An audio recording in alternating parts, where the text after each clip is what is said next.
Selamat pagi, selamat berjumpa dengan anak-anakku sekalian. Bagaimana kabar kalian hari ini? Tentu sehat-sehat semuanya ya. Hari ini kita mempelajari tentang hukum Kirchhoff. Hukum Kirchhoff dibagi atas dua bagian, yaitu hukum pertama Kirchhoff dan hukum kedua Kirchhoff. Kita mulai dulu dengan hukum pertama Kirchhoff. Hukum pertama Kirchhoff menyatakan bahwa jumlah kuat arus listrik yang tinggal pada suatu titik dalam rangkaian arus arah sama dengan nol.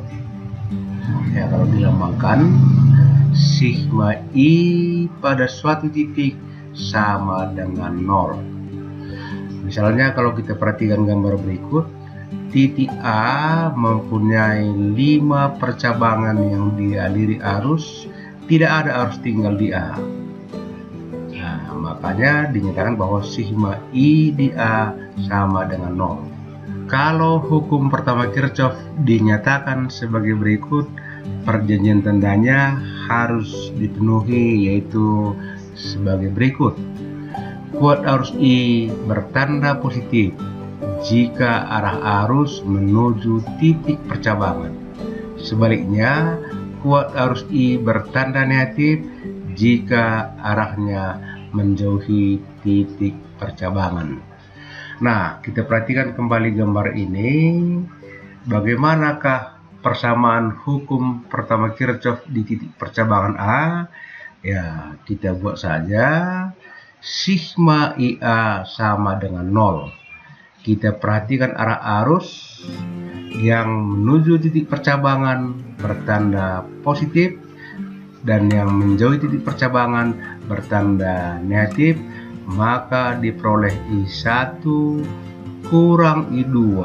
I2 menjadi cabang tadi ya, kurang I3 tambah I4 tambah I5 sama dengan 0, atau kita gabungkan yang bertanda positif tadi, I1 tambah I4 tambah I5 kurang I2 kurang I3 sama dengan 0. Kita pindahkan I2 dan I3 ke sebelah kanan menjadi sebagai berikut. Kita perhatikan gambar ini. I1, I4, I5 menuju titik percabangan A. Sementara I2 dan I3 menjauhi titik percabangan A. Maka pernyataan ini boleh juga dinyatakan bahwa jumlah arus masuk sama dengan jumlah arus keluar. Itulah hukum pertama Kirchhoff. Gampang sekali ya. Kita lihat dalam bentuk contoh soal. Mungkin juga ini nggak benar ini ya, makanya ditata.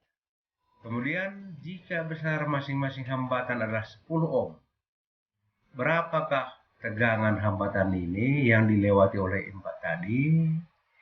Ya, kita buat penyelesaiannya. Bagian A dulu. Sigma IB sama dengan 0. Dapat kita nyatakan bahwa I1 tambah I2 tambah I3 tambah I4 sama dengan 0. I1 positif 2 ampere karena menuju titik percabangan.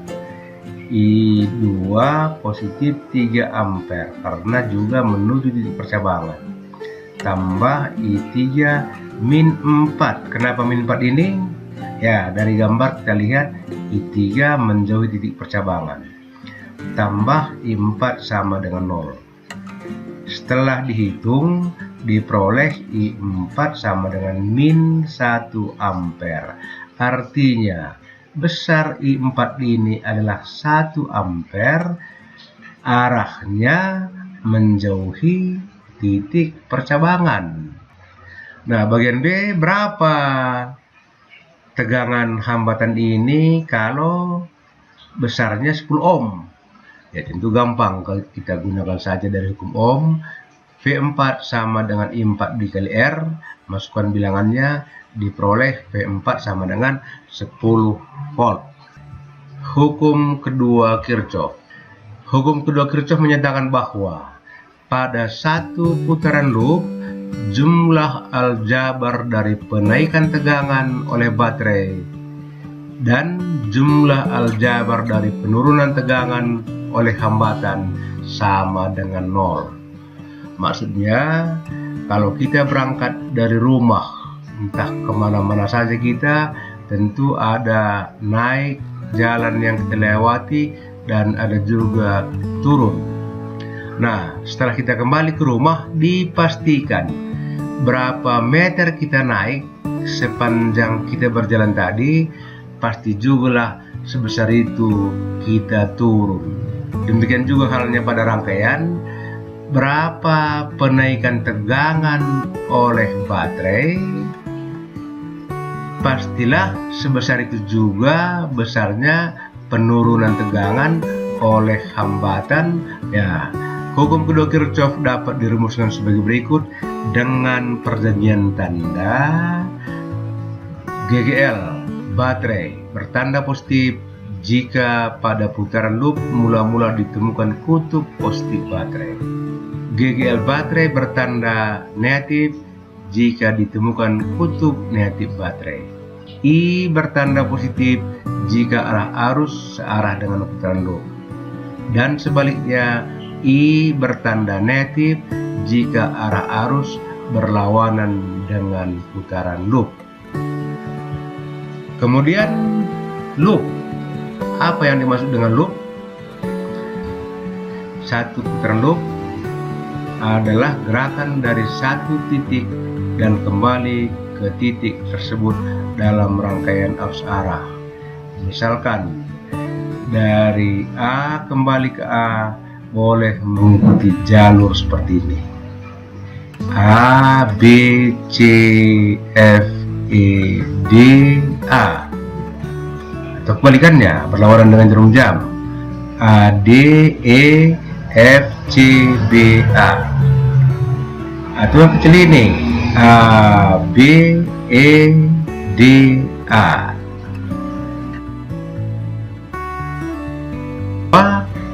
Berapa beda potensial antara titik C dengan titik A? Ya, di sini harus kita gunakan hukum kedua Kirchhoff. Langkah-langkah penyelesaian soal penerapan hukum Kirchhoff adalah sebagai berikut.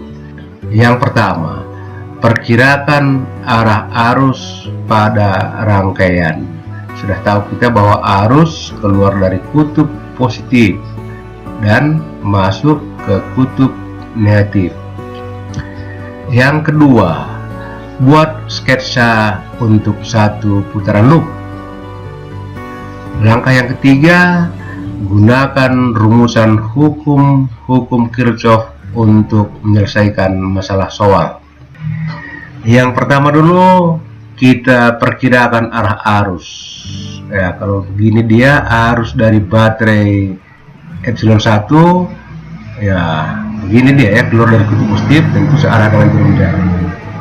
Oleh baterai epsilon 2 keluar dari positif berlawanan dengan jarum jam. Oleh baterai epsilon 3 keluar dari positif kembali searah dengan jarum jam. Jadi kita perkirakan saja, misalkanlah kita buat arah arusnya searah dengan jarum jam seperti berikut.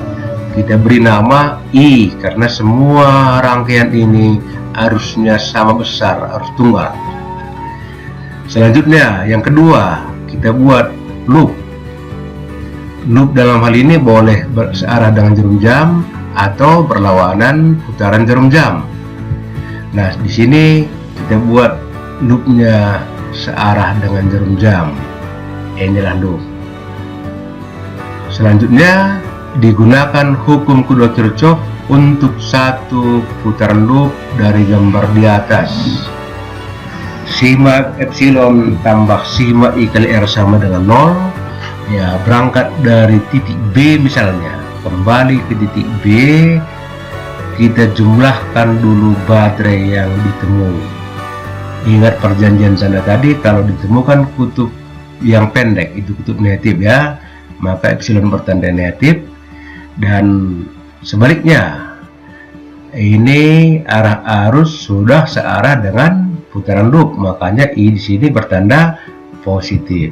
Epsilon baterai yang pertama bertanda negatif karena pendek ditemukan, min 4. Selanjutnya ini yang kedua, kutub positif ditemukan, positif 2. Tambah yang ketiga, kembali kutub negatif ditemukan, bertanda negatif, min 4.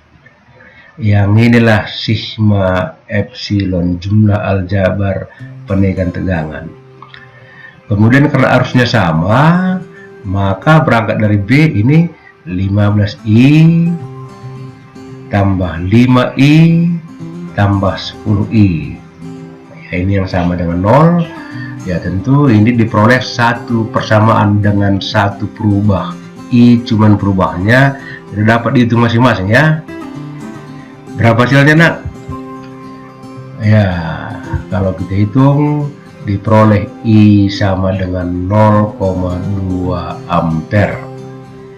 Untuk bagian B, beda potensial antara titik C dan A.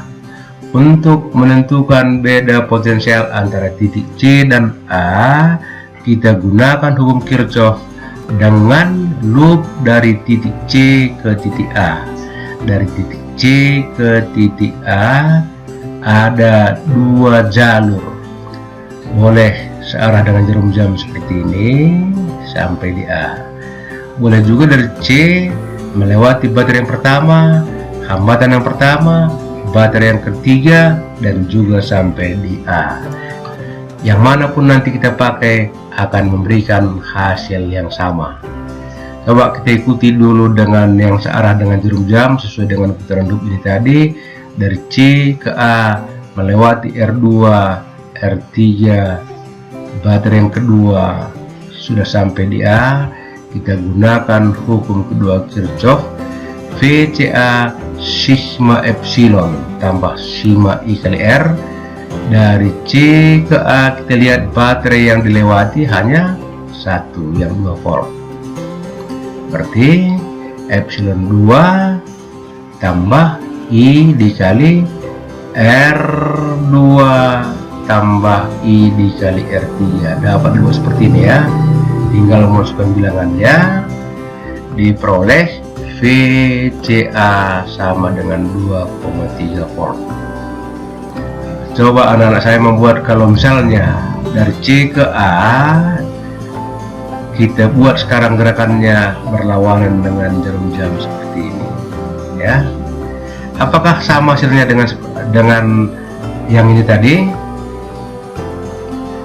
Oke, selanjutnya GGL dan tegangan jepit. GGL dan tegangan jepit adalah sama-sama beda potensial. GGL adalah beda potensial saat baterai tidak mengalirkan arus. Tegangan jepit adalah beda potensial antara dua titik dalam rangkaian saat dialiri arus.